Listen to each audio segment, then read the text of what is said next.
So here we are, Kuils River's very own municipality. Let's check this place out.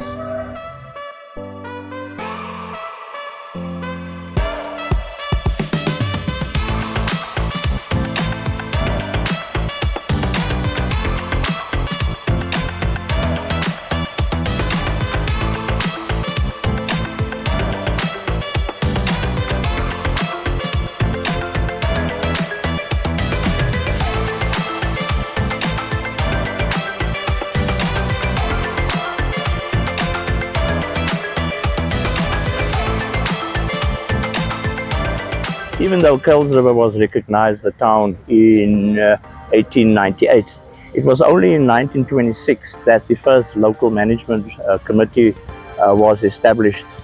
Around about 1940, we found that this committee was elevated to a town board, and this town board decided that it needed its own premises. So around about 1947, they purchased the property of J.P. Bosman. The property was known as Sanssouci, and this basically was the site of the municipal offices for the next 15 plus years. Come 1950, Kuils River was elevated to a full municipal status, and from there, things were beginning to develop quite rapidly for the area. By 1960, it was found that the offices where the municipality was located at the time was in disrepair, and the decision was made to look for a new site. So by 1962, this became the very new site of the Kuils River municipality, right here on the corners of Van Riebeeck Road and Church Street. By the mid-90s, Kuils River had grown quite a bit, and it was found that the municipality was no longer able to provide the kind of services for the amount of people that was coming into the area. It was then decided that there would be upgrades done, and mid-95 the building was completed at a cost of 5.5 million rand at the time, which in today's value comes to 24 million rand. With the dawn of the new South Africa in 1994, there also came structural changes to the municipality. By 1996, the decision was made that Kuils River, Kraaifontein, Brackenfell, as well as East River would all fall under the umbrella of the Oostenburg municipality. This became the site of that municipality, and it continued for some time in that state.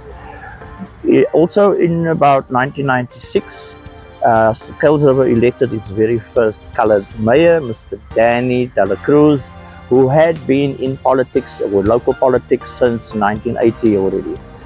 He served from 1996 until the year 2000, at which time the municipality, or the Oostenburg municipality, was absorbed into the city of Cape Town municipality. From there, we have been divided up into sub-councils, and Kuils River now falls under sub-council 14. So I'm sure there's many of you that's wondering about this old cannon over here. Well, to be honest with you, it's probably about 400 years old. It should, and more likely would have come along with Jan van Riebeeck and his cohorts when they landed here in 1652. The fact of the matter is that this actual cannon was initially used at the fort of Good Hope, and then later on at the castle of Good Hope as well. After the Stellenbosch region was discovered, it was decided to retire the cannon and donate it to a farm called Skoonheid, and we put on top of Asiaskop, which is now known as Kanonkop, on top of the actual hill. So the purpose of this was that whenever a ship would be coming into Table Bay, the cannon would be fired, and to signal to the neighboring community that there is a ship coming in and they should be getting their goods ready for market. Around about 1972, the actual cannon was donated by the Van der Westhuizen brothers to the municipality of Kuils River, where it stood until 2016, when it was sent away for renovations and to be revamped, and to be placed here again on Heritage Day in September 2016. So yeah, it's an awesome piece of memory, and it's an awesome piece of memorabilia here for Kuils River. So I hope that this thing will be restored once again and perhaps stand for many more years to come. So, let's go take a look inside.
fortunate privilege of having a little bit of time with our councillor, Wouter de Vos. He basically oversees Ward 11, which is the dominant ward within Kuils River. Good morning, councillor, and thank you for allowing us the privilege of sitting here in your office and just have a little bit of chat about what this municipality is all about. Good morning, Aldrich. It's a privilege to have you here and to share a bit with our community. I've followed your videos thus far in this series, and I'm very grateful for what you are doing and very impressed with the quality so far. It's great. Thank you. Let's jump right into it. How many staff members do you have at this municipality, roughly? It's very difficult to put an exact quantum on it because you have various depots that serve the community. You must bear in mind that we're part of City of Cape Town, 100%. So, for instance, you have the Melton Rose depot that serves us with water and sanitation, urban waste management, and then other departments like Parks and Recreation are based here in our own industrial area. So it's very difficult to put an exact number on the number of staff, because that's also various depots serve different sub-councils. So just for a bit of background for those who don't know, City of Cape Town is one of the metropolitan municipalities in South Africa, and it's broken down into 20 sub-councils, each consisting of a number of wards, anything between 3 and 7 wards. We here are in sub-council 14, which consists of Ward 11, where we are in Kuils River, Ward 14, Ward 19, Ward 8, if I'm not 16, Ward 8 is sub-council 2, actually. Okay. And that's what makes it interesting, because you've got literally that side of the Kuils River is Ward 8. This side is Ward 11. Ward 11 is in sub-council 14. Ward 8 is in sub-council 2. Okay, so one's got to keep track of who's you both where. live in Kuils River, but you're in 2 different wards and even 2 different sub-councils. So you touched a little bit on the services that's being offered within the Kuils River cluster. This building itself, the municipal building, as we know it, where everybody comes and pays their bills or draw their licenses and so forth. What services do you offer here to the general public? So on the ground floor, we've got services like the Health Inspectorate. On this first floor, we've got sub-council 14 and the council chamber, obviously. And then on the third floor is sub-council 5 and the cemeteries office. And obviously downstairs there is the revenue hall that everybody knows, where you can take out your vehicle license, sort out municipal account queries, etc. Okay. So let's touch base on you as a councillor, Councillor de Vos. What inspired you to become a councillor in the first place? I've been living in Kuils River since 1997, January. It's a long time. I've seen Kuils River grow considerably. And this is the town that I love and where my heart lies. So when the opportunity came to apply to be a ward councillor candidate, that's exactly what I did. You grabbed it with both hands. So, absolutely. So what would a typical day be like, councillor? That's the great thing. There is no typical day. When I get up in the morning, I have absolutely no idea what I can be confronted with. It can be wonderful things like seeing that something that I've been working on for a while is coming into fruition, which is always very exciting. But it can also be something as traumatic as having to console a mother who's just lost a child. It's extremely wide-ranging set of experiences and skills that you need to cope in this position. So no, But there is nothing typical. You can deal with anything and at a very short notice. how would you say you get access to some of the things that's happening in the town? When I took office, I set up communication channels, WhatsApp broadcast groups, Twitter or X channel, and Facebook. And then later on, my now wife convinced me that I have to be on TikTok. On TikTok, yeah. So I caved in and I got onto TikTok. So when I have to get a message across to the community, those are the channels, and they have quite a wide following that I use to get the message across. But when it comes to listening, I think at the last count, I was on 84 or 86 community WhatsApp groups. Sure. So you can imagine if there's only 10 messages per day on each of those groups, and some have many more. Yeah. You're looking at nearly 1,000 WhatsApps per day that come into my phone that I try and keep an eye on, and that is my way to just keep my ears open and to hear where issues are in the community, that one can address it as soon as possible. Okay, so that is a daunting task. I'm sure you've got a team that assists you with that. No. Not. No. Obviously, my wife is on some of the groups as well, and sometimes she would just politely nudge me and say, "Het jy daai gesien? Jy moet weet hiervan." And then quite often, fortunately, I have already acted upon it. But yeah. Councillor, given that you have this to and fro communication platforms that you are accessing,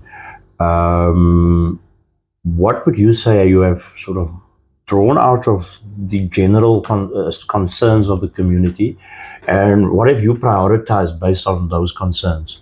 Okay, so first and foremost, when I was elected, I realized that a real burning issue in our community is that of homelessness, and hand in hand with that, unemployment. And I'm very pleased that we're making very good progress with that. A property has been identified that is suitable. There will soon be a further public participation process about that, but that process is well underway, and I think it's something that we can see realized within the next 18 months. Obviously, crime, like everywhere else, is an issue, and I'm very pleased that 2 weeks ago we welcomed our squad of neighborhood safety officers from Metro Police, fully qualified Metro Police officers that are dedicated to our ward. Councillor, I need to touch on a very sensitive subject. Our historic sort of spatial planning has distinctively drawn a line through Kuils River, and a predominant part of that falls within Ward 11, and it's basically just on the outskirts of Ward 11, Ward 19. So you've got a sort of an overlap. I'm sure you're working closely with Councillor Savant where that overlap is concerned. But given that Kuils River is a growing town exponentially, we've got developments in the previously disadvantaged areas that is happening as we speak, but it has old infrastructure. Annually, we have things like blocked drains, overflowing of drains and that sort of thing. From time to time, it's not as often as it used to be, but we would have electrical issues. And these are the kind of things that are going to be exacerbated as that area grows. Do we have anything in place that we could say in the next 5 years certain pipes are going to be replaced, or new transformer boxes are going to be installed on certain areas? Is that the case? Or? City of Cape Town has a significant capital budget that is predominantly invested in previously marginalized communities. We have seen water pipe replacements in Sarepta, for instance. I know electricity is busy with a program to replace dated electrical kiosks and substations. So that maintenance is continuously ongoing. I've just recently heard about another few roads that will be retarred, resurfaced. But unfortunately, the budget availability does place a constraint on that. Oh, no. Because we've got about 5 streets that are being retarred, but if the camera could look behind it on my whiteboard, I've got a list there of many more than 5 streets that I would love to see resurfaced entirely. Excellent. Again, Councillor, thank you very much for your time. We've got some interesting times ahead. Thank you, Ulrich, indeed. So we look forward perhaps sitting down again at some point in time when something new is happening in the town, perhaps closer to the election time. We can have a conversation and see what the community is going to be able to expect in the near future. So once again, Councillor, thank you for your time. Thank you, sir.